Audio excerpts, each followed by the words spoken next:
Hello everyone, and thank you for the opportunity to give you this guest lecture on cybersecurity. My name is Michelle Price. I'm the CEO of AustCyber, the Australian Cybersecurity Growth Network. Before I kick off and get into all things cybersecurity, I'd love to acknowledge the traditional owners of country throughout Australia and acknowledge their continuing connection to land, waters and culture, and of course their connection to cyberspace as well. And if I'm bringing this lecture to you in the same lands that you are joining us today with as well, and that's on Ngunnawal country. So cybersecurity, it is a complex, dynamic and incredibly challenging area, but it's also an incredibly rewarding space to be involved in. So well done you for getting involved in a graduate certificate in cybersecurity and management. What does cybersecurity mean in the broadest of contexts as well as the most narrow of contexts? What I'd love to do is start off by talking about how cybersecurity really does impact every single dimension of our daily lives. And it's actually done so for a long time now. It's just come into the public consciousness over the past 5 years or so. And that's in the context of Australia. When we start at the biggest level of cybersecurity, of course, when we look at it at an international level, the endeavour of cybersecurity has been recognised for over 20 years now. For those of us that are a bit more veteran in the industry, it started off as being referred to as information security. And as the internet started to become part of the very fabric of how we do our lives, we did see, of course, an evolution in the way that information security was conceived of.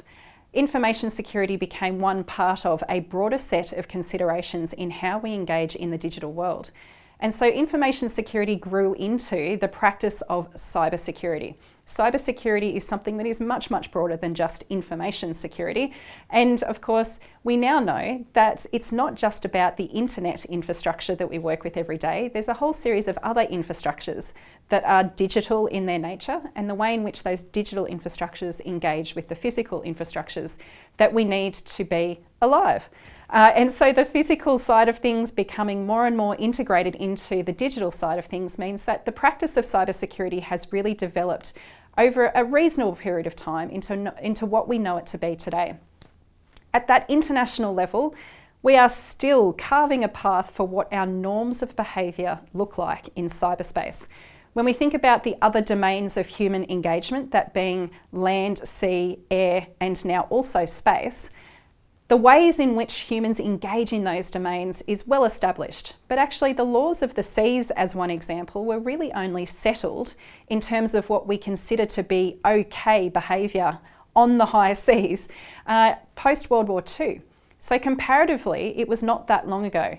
We're still at the very beginning of that for cyberspace. And when we think about cyberspace as being the only domain of human engagement that we ourselves fully created, to think that we're at the sort of dawn of time around those norms of behaviour in cyberspace, the international dimension to this absolutely has relevance to us as individuals and everything in between.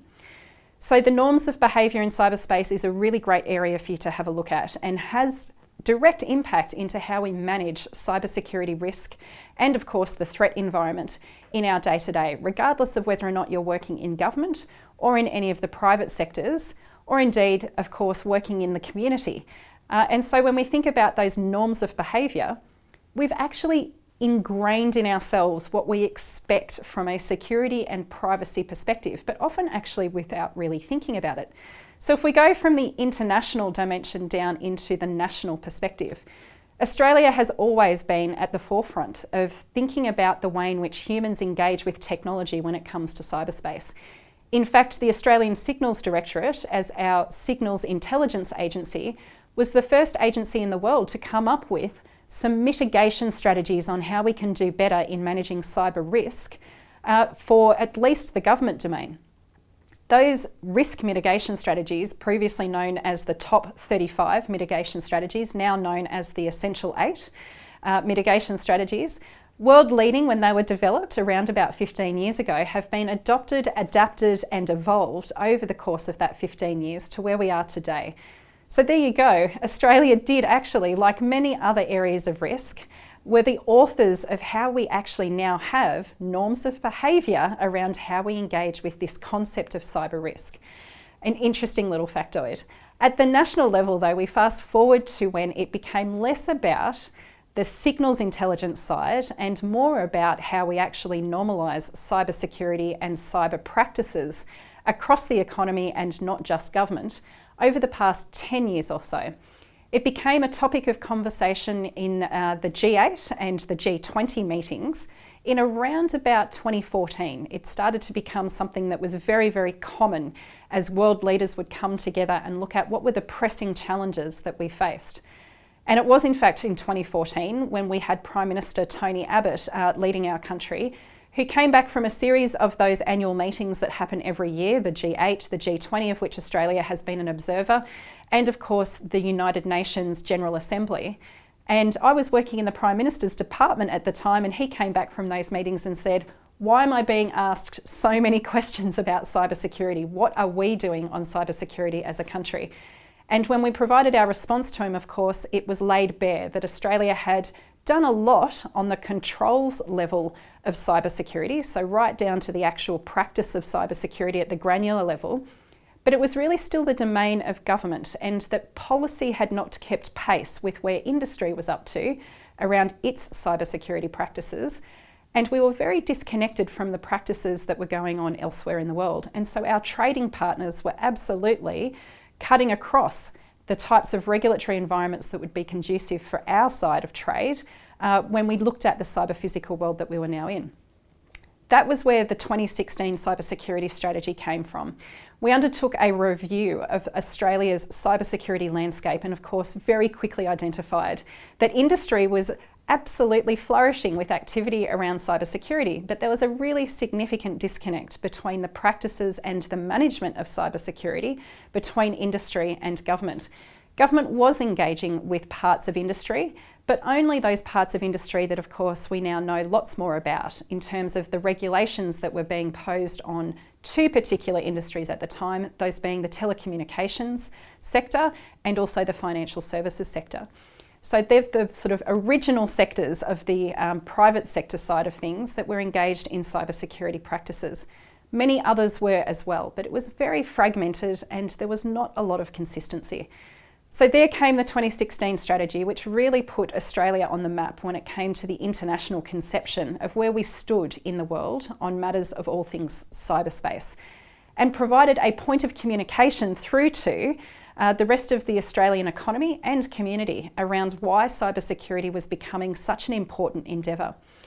And of course, it was through the 2016 strategy that AustCyber was born, along with a whole series of other mechanisms, because in that strategy, we did a world first again. We were the first country to leapfrog over where other countries had come before us and be able to focus not just on the defensive side of cybersecurity, but also look at what opportunity there was in a cybersecurity industry and the role that it has in being able to foster a whole series of new industries that would come after it. And we now know those as both emerging technology industries as well as the critical technology industries. And there's a very significant overlap between the two. We started to develop language in the broader community around why cybersecurity was important, and that of course it was not just the domain of government or big business to be able to manage cybersecurity risk. So then we come down into the organisational level. We now have a strategy that of course was updated last year, 2020, by the Australian government that sort of started to narrow in on what are the responsibilities, obligations and requirements of an organisation, regardless of what sector they sit within. And this is where we can start to talk about just how contextual cybersecurity is. Cybersecurity and the endeavours that we need to engage with to have great cybersecurity practices. And let's remember here, of course, that cybersecurity and privacy are two sides of the same coin. They go hand in glove with each other. To have a conversation about cybersecurity and not mention privacy, I think should be a crime. And so when we look at the organisational level, a lot of organisations had already provided a significant amount of uplift for themselves and for their supply chains and value chains when it came to privacy. And that's in part because, of course, the Australian government had established privacy principles to be able to enable us to understand what our obligations were around the privacy of information and individuals that we held within our own infrastructures as organisations, and then how that sort of added up into a whole of economy picture. So the same was about to start happening around organisations. And we had a very, very clear picture around the regulated industries and where they were up to in their cybersecurity posture. And we looked to those industries to provide what good looked like. And so we had a lot of engagement in 2016, 2017 across the economy from particularly organisations like Telstra, the top 4 banks, some of the mining companies that had developed some really great, robust cybersecurity practices to be able to show other organisations and other industries why it was so important to be able to invest in cybersecurity. So at the organisational level, where we see from a management point of view, there is still a heck of a lot of lumpiness. That lumpiness is in both the understanding of the importance of cybersecurity and privacy, but also in terms of how to manage risk both in the upside and the downside of that. This is where we start to see the complexity of cybersecurity come into its own. One organisation's cyber risk landscape can be very, very different to an organisation that looks, smells, feels exactly the same as one right next door. So if we look at it just even in the university context, the University of Canberra's threat landscape looks and feels similar to that of the Australian National University, for example, but the way in which it manifests and the risks that then come from that threat landscape are actually quite different. That comes down to the people, processes and technologies that are being employed within that environment and the way in which that environment extends out into the world. Both universities have campuses offshore. Both universities do engage in student exchange, academic exchange, research exchange, but the way in which they do that can be quite different. And then you can start to get down to the granular level of how different faculties, departments do things different to each other on campus and then across and between campuses. So you can start to see that when you're applying security and a lens of cybersecurity across those kinds of environments, we start to really feel the complexity of what's involved here. And that's before we overlay the different kinds of attack methods that can be deployed at an environment like a university, which could be a similar kind of attack method that happens on a mining company or a government agency, or in fact, a childcare centre. But how that impacts those different organisations across those different industries are incredibly different, which is why that contextual component of the management side of things of cybersecurity is so important. Having a management lens applied across all of this, the success around that comes down to the leadership. Does the leadership see that cybersecurity is a holistic set of practices? Instead of actually seeing what is traditionally a siloed approach where you might have a chief information security officer if you are a large enough organisation to have your own internal team, but the CISO being reporting through to the CIO, and that the CIO then might report through to the COO, and that then we might get the COO engaging with the CEO, and then the CEO engages with the board. When the average time for an attack to occur that can cause damage can happen in less than 2.5 minutes, having the CISO squirreled all the way down in that hierarchy can actually be harmful. But if the organisation chooses to have the CISO placed within that sort of structure, then of course having the right kinds of cultures around how the CISO gets access to the right people at the right time to be able to mitigate against the attacks and also be preventative in the kinds of practices that happen across the organisation, you can very quickly see this holistic approach that we need to take from a strategy, policy and practice perspective. But what happens if you don't have a CISO? What happens if you're an organisation that doesn't have a C-suite? What happens if you're one of the 2.38 million businesses that are active within the Australian economy who are considered to be small business, employ less than 19 people? And what happens if you're one of the 1.9 million of those 2.38 million registered businesses that are actually micro businesses, employ less than 5 people? What happens when you get attacked? And why would you be attacked if you're such a small organisation? Well, there's dozens and dozens and dozens of reasons why, and I'm sure that within the coursework you're working through some of this material.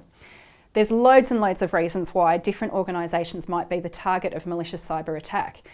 But also, equally, it could just be opportunistic attack. If you have low defences or no defences at all, then of course you become a very cheap mechanism for a cyber criminal to be able to take advantage of you.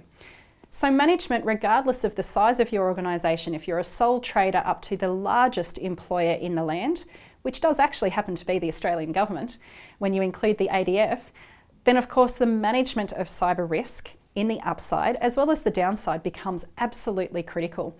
And it does come down to our own personal behaviours.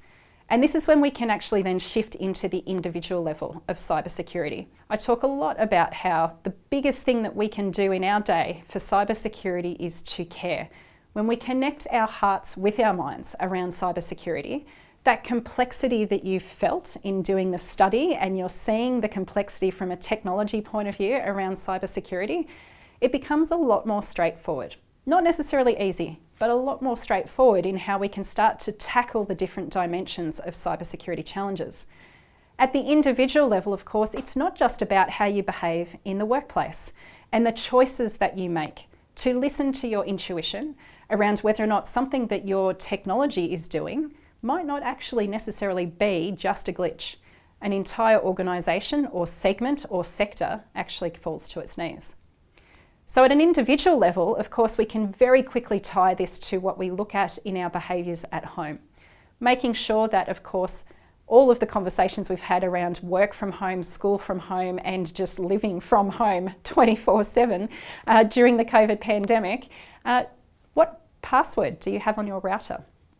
Now, I'm sure that you've been working through this with the awesome team that is delivering this course for you, but caring about those things about the password on your router, caring about whether or not the kids know about cyber hygiene around the different kinds of passwords they should be using for all of their different forms of engagement with technology that is just proliferating, but also in terms of which kinds of technology we're all engaging with. I'm very happy and very comfortable to say publicly that we should not be using TikTok.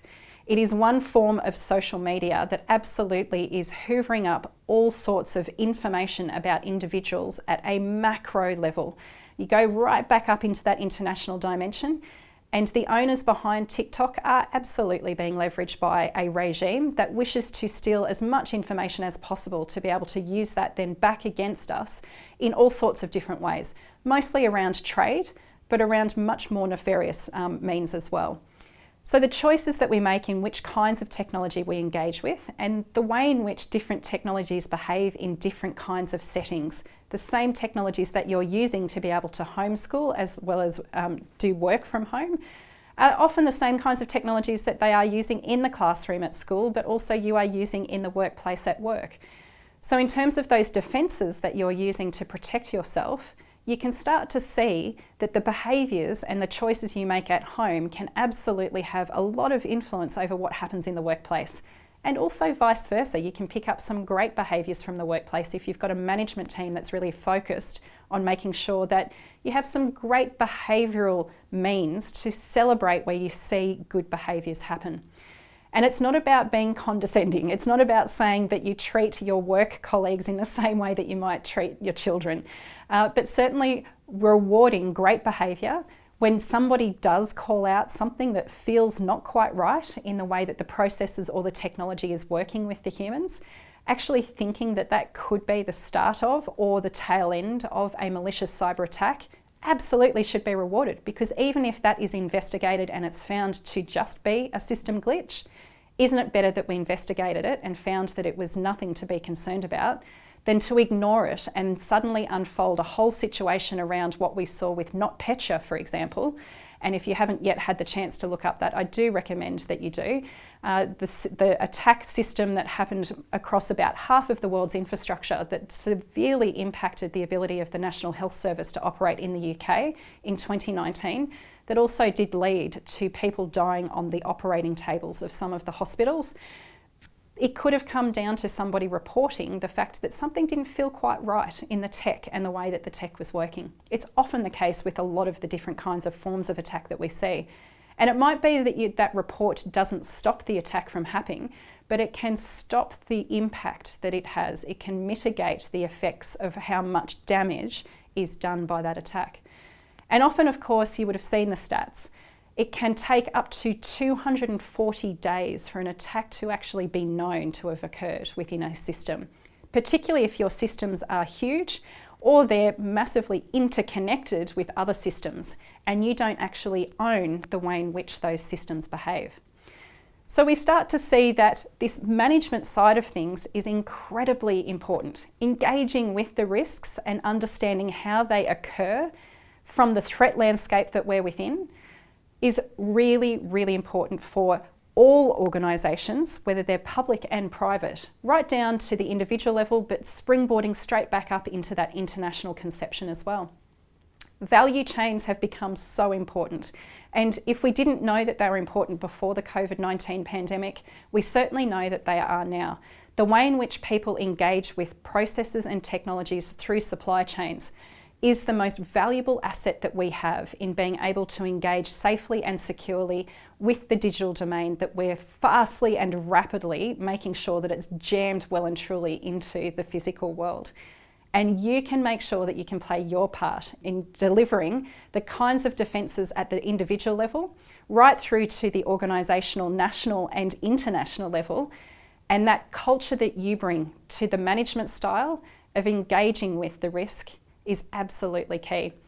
So go forth and study hard, because absolutely your country needs you. We need as many people as possible across all industries, across all sectors of the economy, to do that hearts and minds connection, to care more about cybersecurity and see what an amazing career you can have when you do see that the cyber physical world is one that can deliver so many benefits if we make sure that it's secure.